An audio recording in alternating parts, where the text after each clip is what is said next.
Welcome, everyone. Thank you so much for attending the 2021 ASU Digital Trust Summit in coordination with ASU University Technology Office. I will be your host today. My name is Melody Young, or your Zoom host today. My name is Melody Young. I've been working for ASU for a little over a year and a half now. I work with the Salesforce team and with the Identity and Access Management team. So I get the fun little dual role going on there.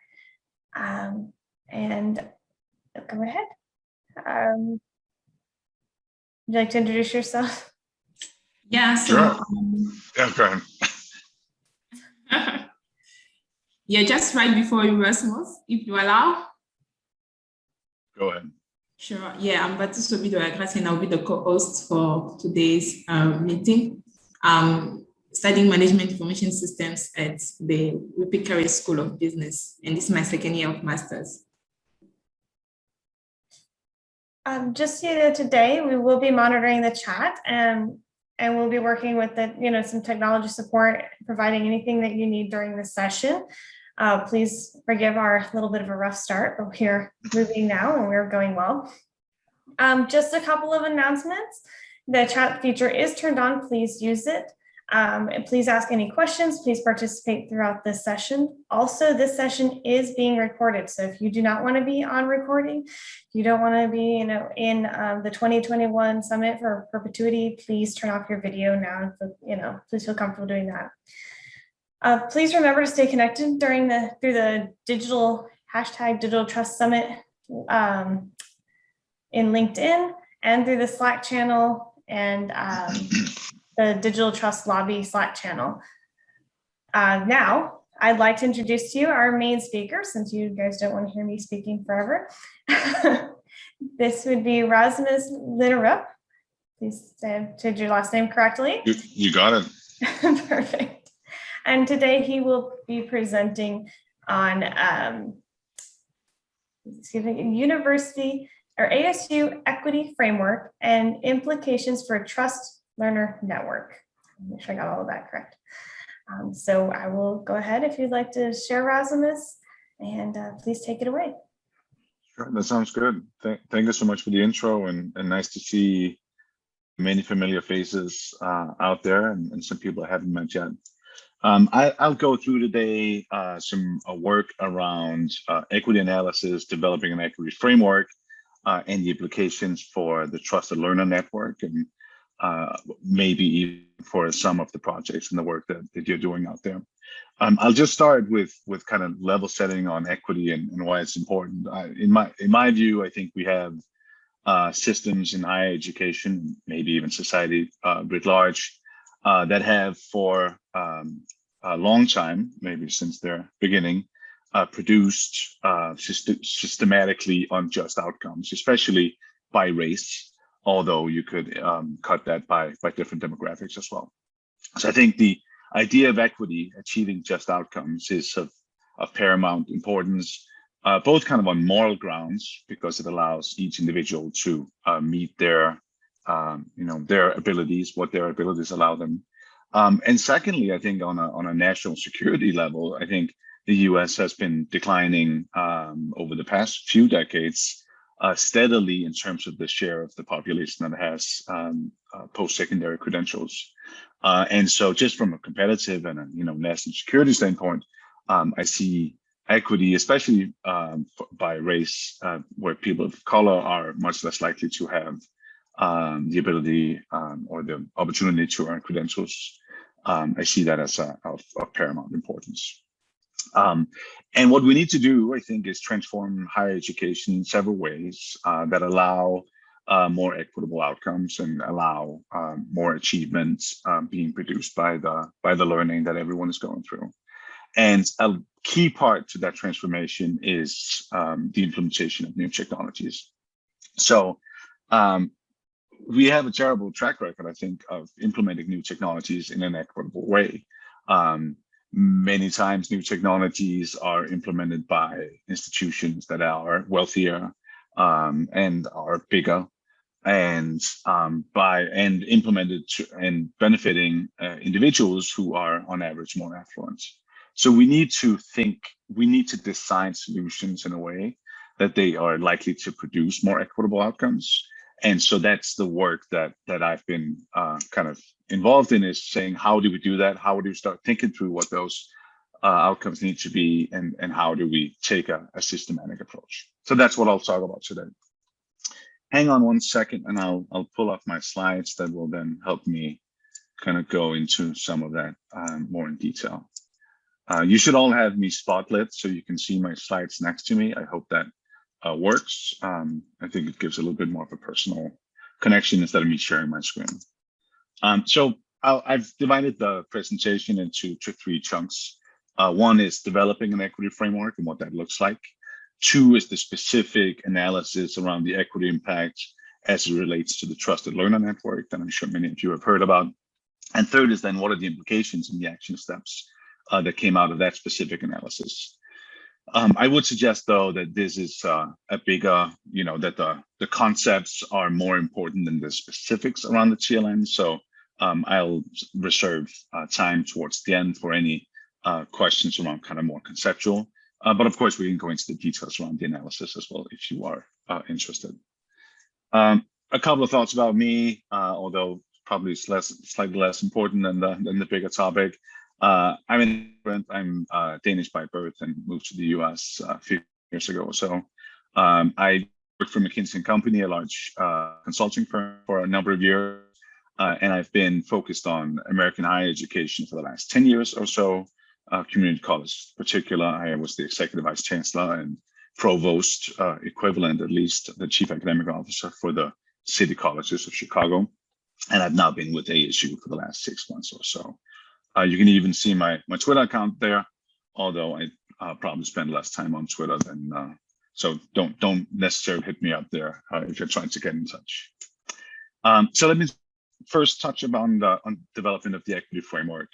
And I think one cornerstone to define is, what does equality mean versus what does equity mean? And I suspect that many of you have seen this type of graphic before, but I think it's useful to define the terms.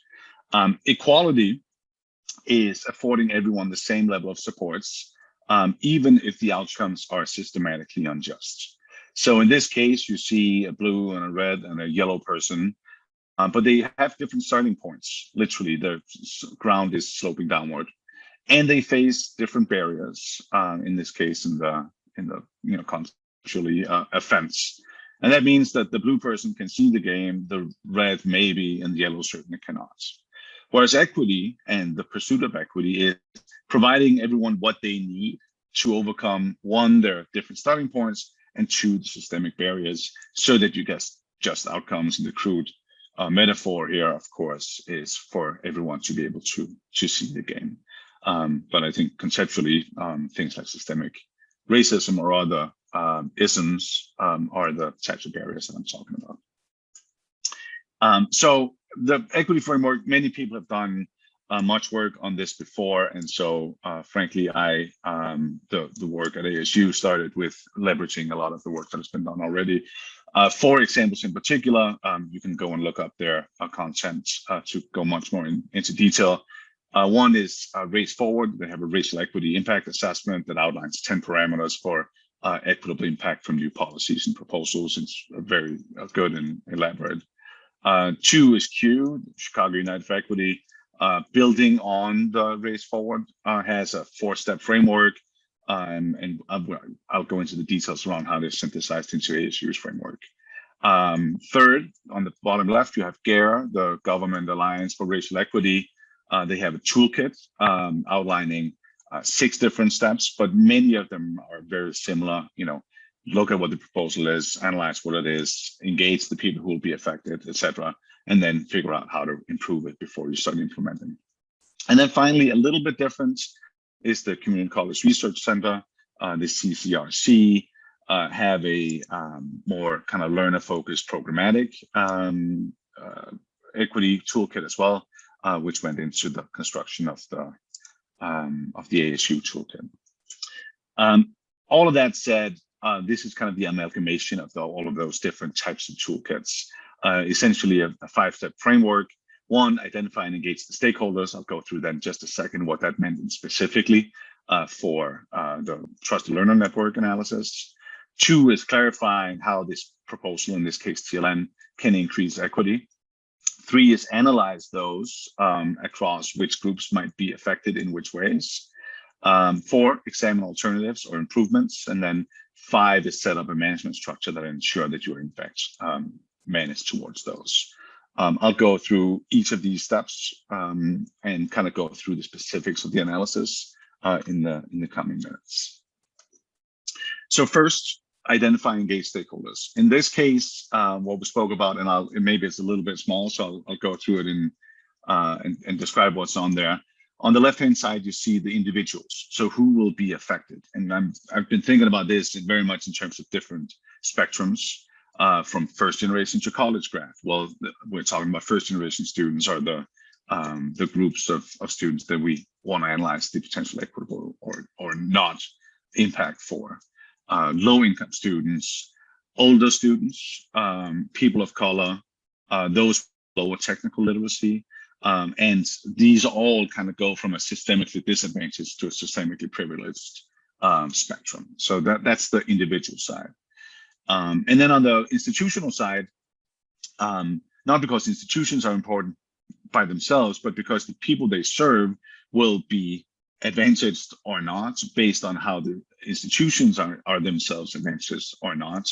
And so the analysis specifically focused on community colleges and then less selective for institutions in terms of what will the impact be.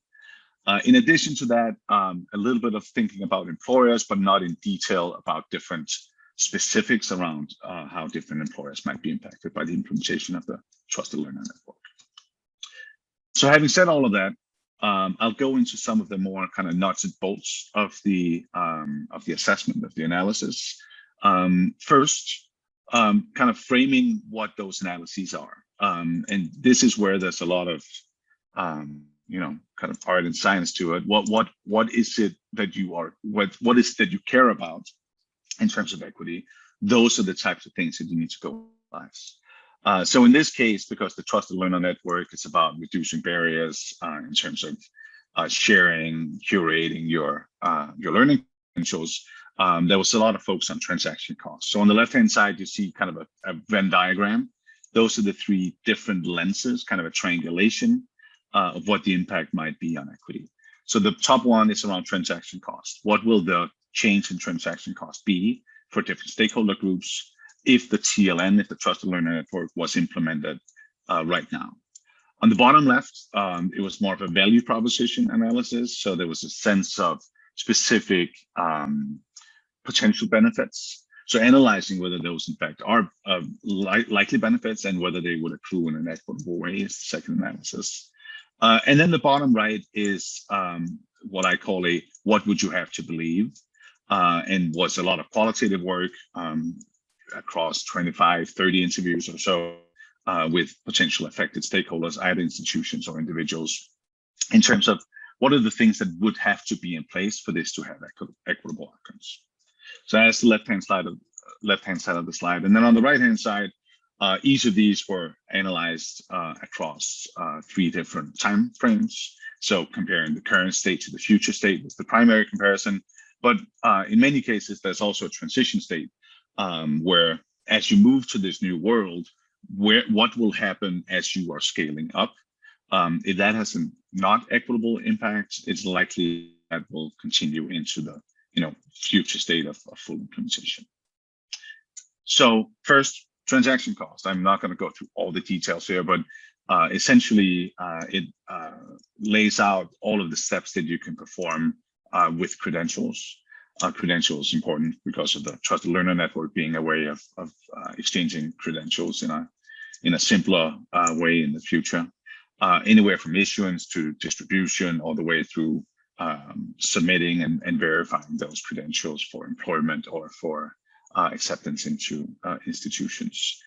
So I'm not going to go through the details, but essentially it's breaking down the subcomponents of what you do with credentials, and then grouping them by low, medium, and high transaction cost. And if I just touch on the high transaction cost, those that are currently the highest is the issuance of you need to store and maintain the program requirements as well as the records of the students learning. So currently institutions have big student information systems that allow for doing this, etc. Storing the credentials on an ongoing basis. A student needs to be able to come back and get new copies of their credentials. And so there are both electronic and frankly, paper versions of credentials going back decades, and the cost of storing them are high. And then evaluating credentials. There's a whole industry worth of credential evaluators or third-party background checks of whether these in fact are valid records. I'm not going to go through the details of each, but you can imagine each of these different steps for each credential has been broken down into whether it has a low, medium, or a high transaction cost. And then that all of that then leads to this analysis, and I'll go through what the implications are. But essentially, where is it likely that we're going to have a positive, that's green, neutral, that's gray, or a potential negative impact on equity by implementing the trusted learning network? And I'll get to then what are the implications for us to avoid that. Overall, if I just paraphrase what this says, it says on the top left, that's individual learners. They're likely to benefit from this. It's going to be easier to convert and copy and compile their learning credentials, which is good. But those are also the steps that are relatively low transaction cost, like literally go to FedEx and make a copy, like those types of transaction costs, or contact your institution and get a credential. They're not negligible, like they are a real barrier, but they are smaller in the big picture. And on the bottom right, that's where you start getting into more of the high transaction cost and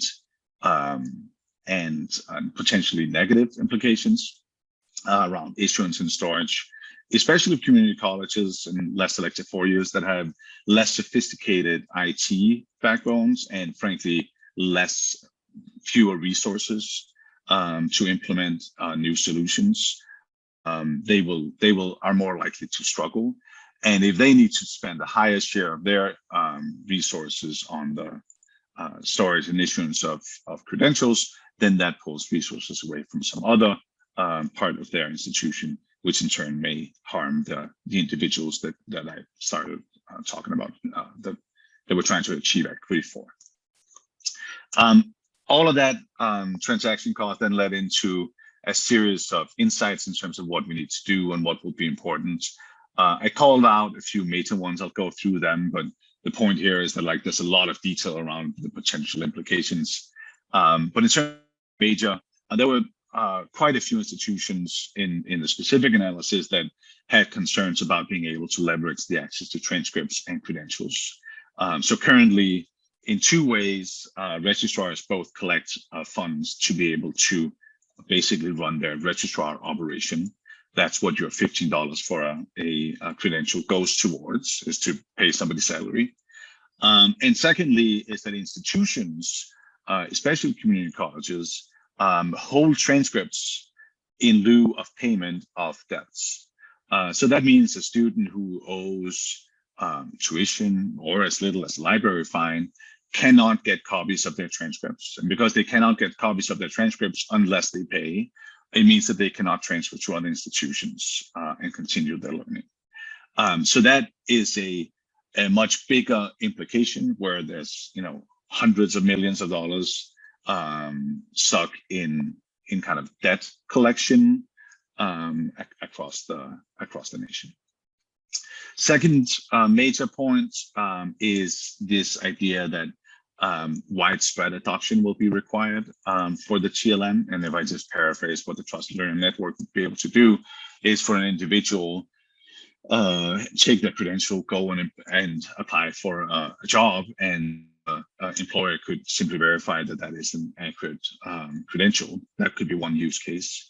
Well, that's great, but that means that you need a lot of students, a lot of institutions, and a lot of employers to use this.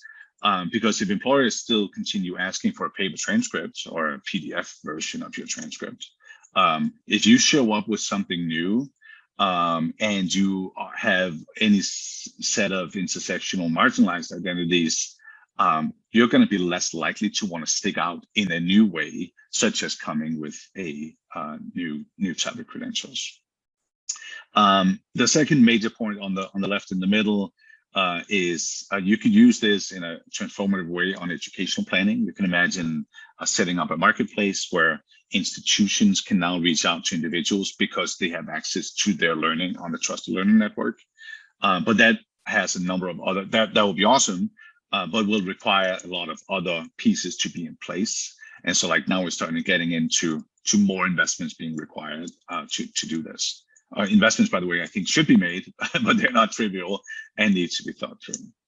And then finally, on the bottom right, in terms of institutions, especially community colleges, needing to think through the potential duplication or not and the access to their data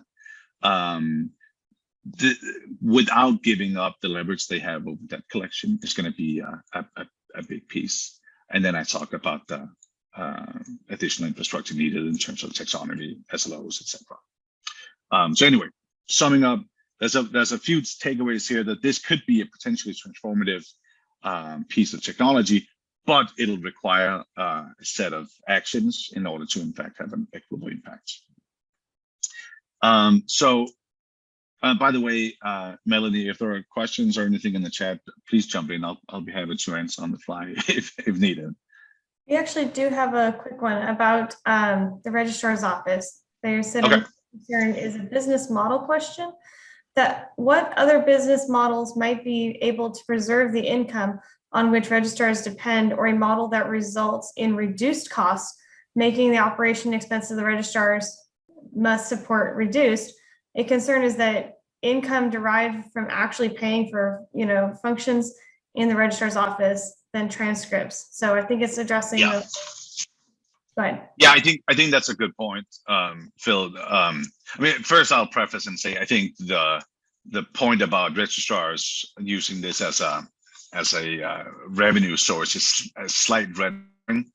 It's true, but in the big context, it's a very, very small revenue source for a university of any size, and so you could probably relatively easily substitute that revenue source for a different revenue source, or make it some kind of sliding scale based on a person's individual ability to pay. So like, I think it's a problem, but it's probably more a problem just because of the way it's set up right now in a way that could be restructured and fixed relatively easily.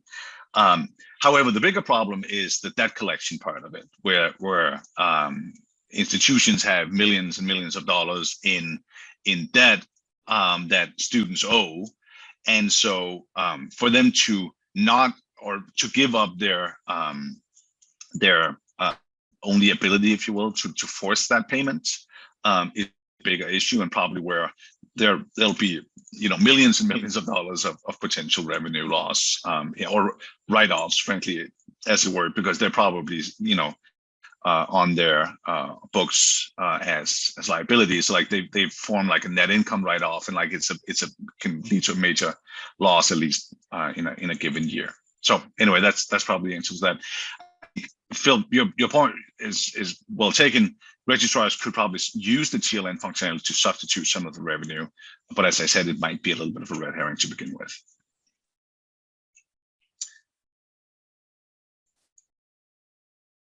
Yeah. And Kate is right. California has passed legislation, I think a year ago, maybe a little bit longer, to outlaw basically keeping people's transcripts as hostage for debt payment. And if that takes off, then that leads to potentially lower barriers institutionally. Other than institutions, they need a way to then figure out how to collect that debt. All right, let me move on. So that was the transaction cost part of it. I'll go to just the two next ones in a little bit less detail.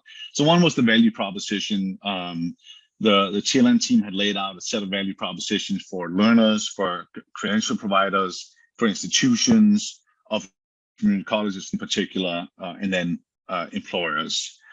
Similar analysis before. Red means potentially negative impact on equity. Neutral, gray, and green is potentially a positive impact on equity. Here again, I think the main point is it's mixed benefits for both learners and institutions, unless they take proactive steps to address the potential issues. I'm not going to go into detail, and we will a little bit later in terms of the implications. And then finally, what would you have to believe? Focusing on individuals and organizations. I'll just go through to make an example of what it might look like, this analysis. So for individuals, for them to adopt TLN and for it to have an equitable impact, they must believe that this notion of agency is important for them. One of the big pieces has been around learner agency and how do we enable that. I think for me, I think that is a cornerstone of what we need to do and where we need to take higher education.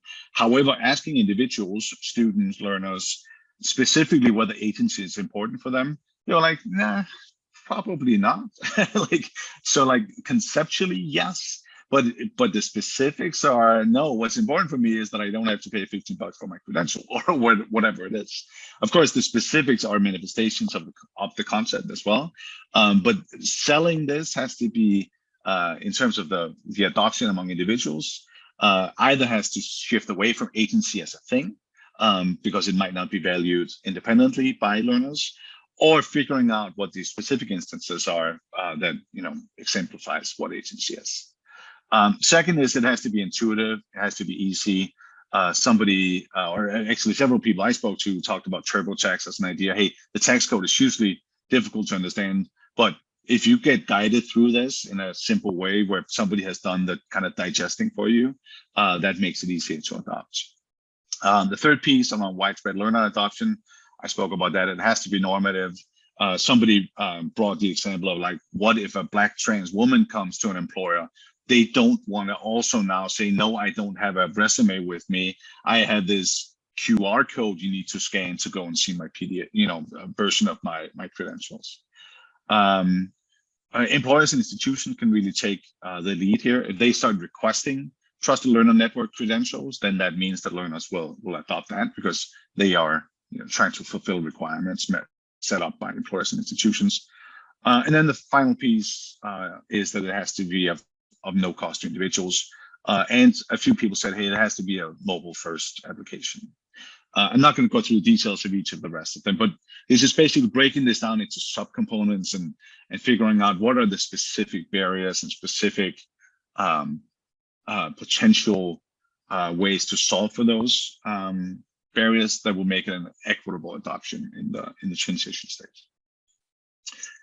All right, having said all of that, this is a synthesis of on the left, you see all of the analysis that I talked about, and on the top, you see each of the current state, transition state, and future state. I'm not going to go into that because we already spoke about a little bit, but essentially here, this is where it goes from analyzing what the potential impact could be to providing specific recommendations for what you need to implement and what the technology needs to look like to be equitable. So what does all of that then mean? Let's say that you agree with all of the takeaways that I just outlined. Well, you need to manage to that. And a simple framework that I always use is you need a set of outcomes that you are interested in, a set of metrics and outcome metrics and process metrics, and you need to have dialogues where you talk about whether you are in fact achieving those outcomes. And then that is the mechanism through which you have a disciplined follow through. So I laid out essentially an outcome pyramid on the left. You've got high-level objectives around equitable outcomes that then breaks down into goals, metrics, and process metrics. The work in this context, I think we're still needing to do a little bit of work on what the specific outcomes are. But what is sure is that it needs to have the breakdown by racial group and the ability to monitor those outcomes so that you can in fact intervene. And then on the right-hand side, you see the dialogue. Here, it's the blue box, or the blue boxes, I guess they are boxes, outline who needs to speak about these outcomes with which frequency. It goes from daily, weekly, monthly, quarterly, and annually, and essentially goes from the product team at the ASU level. But then it also has a big chunk around stakeholders, individuals, institutions, employers, and potentially philanthropic foundations, where you ensure, and I put it on as a quarterly structure, ensure continuous involvement of the individuals, institutions that you care about. The work that I just talked about, having involved dozens of people from institutions and individuals, is kind of the starting point, but it can't be the end point. It has to have a continuous involvement phase, so that you keep learning and understanding what the impact is of the solution you're implementing, especially on the people that you are quote unquote implementing it for. So what I'll end with a few thoughts. One is, what are the top 10 key implications from all of this analysis? One, for individuals, it should be free. 2, it needs to be great and simple user experience. 3, it needs to be highly secure and credible. 4, it needs to be able to import existing learning for all learners. And here it's specifically talking about older students, because if you just start today, then it's going to take decades before you have critical mass of people whose credentials are on the trusted learning network. And then finally, it needs to be, TLN needs to be another way of exchange of credentials, needs to be norm for interacting with employers and admissions offices, because otherwise individuals don't have their own incentive to adopt it. Now, on the right-hand side, what does that mean for institutions? Well, it should be free or very low cost for low resource institutions, community colleges in particular, to aid their adoption. It needs to be easy to implement and compatible with existing information systems, to the point about the cost of storage and issuance. It needs to be supported by a strong business case, because there's going to be investment and maintenance involved in this for any institution. The fourth point was a little bit political, but like for ASU to go out and do this, maybe less, especially over time, maybe less inviting than if it was run by a nonprofit separate organization to retain the credibility for the solution. And then finally, ideas around focusing on statewide rollouts, so that you have kind of a broader set of stakeholders across K-12, higher learning, government, and employers implementing at the same time, to kind of support and make it normative faster. And then in the dark blue box, in addition, we need to overcome this concern around financial holes, which is certainly important and on the minds of most institutional stakeholders. So that's kind of the top 10 implications from the impact analysis itself. But in addition to that, of course, when you go out and talk to people, they are smart and come up with new ideas. So there were 5 kind of big chunks that came out that I wasn't looking for in the work, but certainly came out loud and clear. One is that it would be even more awesome if this were connected to an international standard. So you can facilitate transfer of learning across borders, both near borders to the US, Mexico in particular, was brought up several times, but also regards across the globe, because that allows, especially in a world where you have online learning, now all of a sudden you can access learning globally in a way that is where you get out of losing credits as you move between different programs. The second piece was, this can be used to connecting academia and the labor market much more explicitly. If you can map the student learning outcomes with employment skills in a clear taxonomy, now all of a sudden you can enable completely new ways of dynamically matching learners with jobs and providing learners advice on how they achieve their career goals. The third piece was around military credits. One of such taxonomies that exists right now, and by the way, one of the groups that we are trying to achieve equity for is veterans. And so the US military already has a pretty expansive database of skills associated with their positions, both civilian and military. So scaling up and trying this out in a military context could be a useful use case, because of the size and scale and because of the people who would be impacted. The fourth one is if you could expand the national or international course equivalency database, whereas you already has a good start, but certainly there's more work to be done. You can now build out basically seamless transfer between institutions. I'm not going to talk too much in detail, but essentially the idea of a triangulation of sorts, where a course can move between institutions much more seamlessly and with fewer barriers. And that would then enable, which is number 5, this idea of a Google Maps or a Google Flights for learning, where you could start having learners basically say, hey, I would like to learn something that would get me closer to job X. Now, if their learning is online and their credentials are online, and the connections between institutions and their courses is also known, now you can start stitching together kind of dynamic pathways for each individual student and reach out proactively to offer them what they're looking for. So with that, I'll pause. I think that was about my half-hour conversation, and then I'll leave time for the 10 minutes for questions and dialogue. Thank you. There's actually a question from Ben in the chat.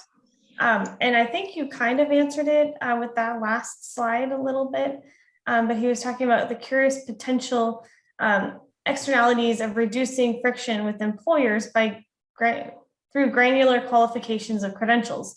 Might be easier to accelerate moving towards seamless, contracting on task by task basis through labor intermediaries and platform disaggregating jobs into tasks. Evidence that gig work results in socioeconomic stratification and precarity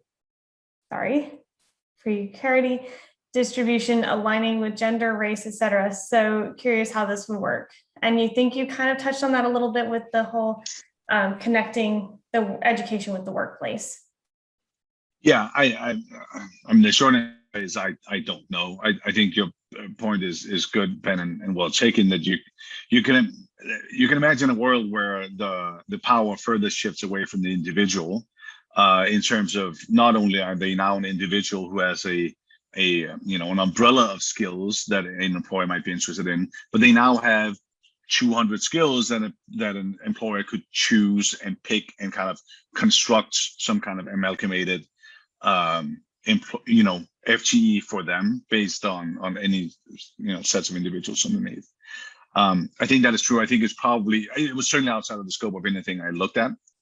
I think the flip side is that it also allows individuals to pursue the learning that they would like to have to kind of complement their umbrella skills. I'm not personally a big fan, and I don't believe that we're going to have the complete breakdown of institutions into individual skill providers. I think there's still going to be plenty of demand for credentials and kind of what they sum up, because the ability for employers, especially small employers, to understand their specific skill requirements down to the individual competency and then stitch together the work, I think it's going to be very difficult for them to do. So I think the short, which is, you have a credential from a recognized institution. I think that's so, it's such a shortcut for both other institutions and employers in particular, that I think that's going to stick around for a long time. That was a long way of saying I don't know, but yes. Yeah, I kind of agree with that. I used to be a nurse by trade, and so I think that the onus was really on the employer to identify a skill set, and for me to sell the skill set as an individual, as opposed to my university trying to tell them what skills they taught me that might apply to the business world. That's kind of where I think the biggest onus of that comes in, as just from personal experience of how that went for me transitioning careers. It's kind of a hard thing to say, but I don't think the university could have sold my career as a business analyst for me. Sure. Out of being a nurse. Yeah, right. From Christopher, I think I understood the question, and that's what I'm speaking to, is that I think you may be very right that the power dynamics are such that if in fact an individual can now be decomposed into their skills rather than having the umbrella of skills, that may shift the power further towards corporations rather than individuals. So I think that it was outside of anything I've looked at. I don't know that in detail, but I think that sounds like a reasonable concern. I think something else that's a challenge is if we think about disaggregating, say, something like a transcript into, let's say, even individual courses, but let's go further into skills and competencies. something that is helpful rhetorically to think about is the artificiality of the initial premise of a transcript as being a bill of learning,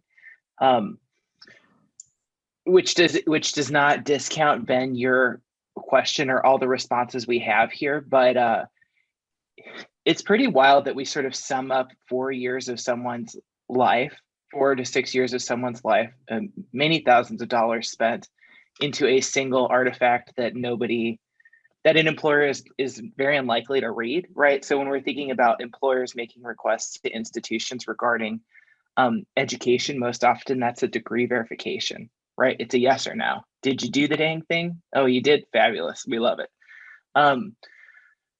Which is just to say that I think when we're thinking about digital credentials and coming from a TLN place, I think we're trying to make the bet that disaggregation is powerful because it places more data and more context in the hands of the learners. But man, you are absolutely correct that there is a world or an interpretation of this work that is maybe just sort of distilling the human experience to a more granular set of credentials that we offer in the same way that gig work kind of does that anyways. So I think it's a really valid concern, and really glad that you brought it up. We do have another I agree. question. Thanks. Sorry, go ahead. No, go ahead. We have another question from John Cuo. Sorry, it got lost in all the replies. I still see the largest barrier in changing the paradigm to learner agency versus the educational institution controlling access to all the records. Any thoughts on how that shift could be evangelized? Yeah, I think that's absolutely right. And I think that, I see the other conversation aside, let's say that it's a positive thing that we in fact want to implement because of the transaction cost reductions for individuals. I see this as the major point. Institutions, and I spoke to quite a few, are wholesale saying, that sounds kind of nice, but I don't really care. Like, it's not on my top 50 of things to do. So I think that's exactly right. I think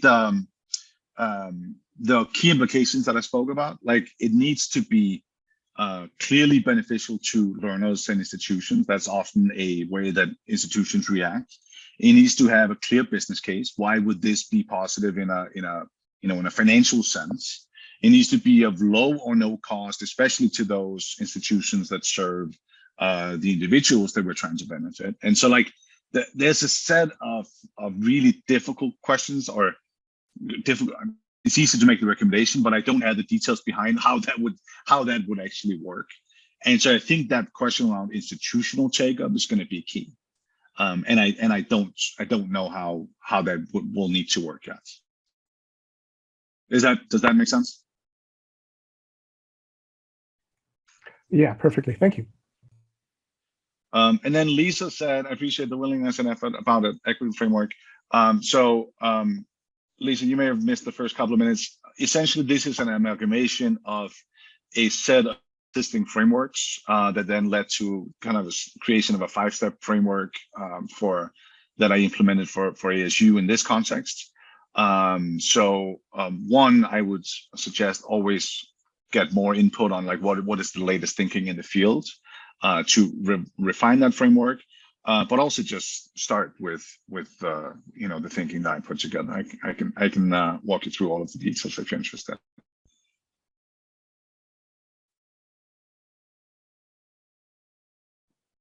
Did anybody ask a question that we missed, or did they want to ask a question? Please, either type in the chat or raise your hand. We'd be happy to. I think we have like 1 minute, so quick. All righty. There is a question there. Sure. The question is, you could assemble education ad hoc.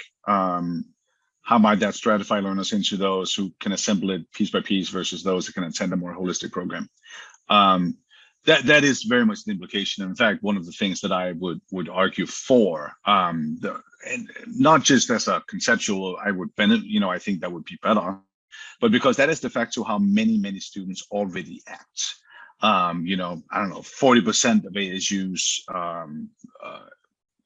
undergrad people have incoming credits. And of course, all of the graduate people have credits from a previous program. So the vast majority of students wholesale attend more than one institution. That is very, very difficult to stitch together in any kind of comprehensive way now. It's, especially if you start at community college, you're going to be met with what I call a cafeteria model, very much influenced by Davis Jenkins from CCRC. And you start picking different, courses that may or may not lead you to the completion of the program you're in at the community college, but it's very, very rarely lead to the admission and the completion of your bachelor's degree program without credit loss. So like, we are already in a space where learners are doing this. They are breaking down their learning into these bite-sized chunks and consume them over time and consume them with different providers.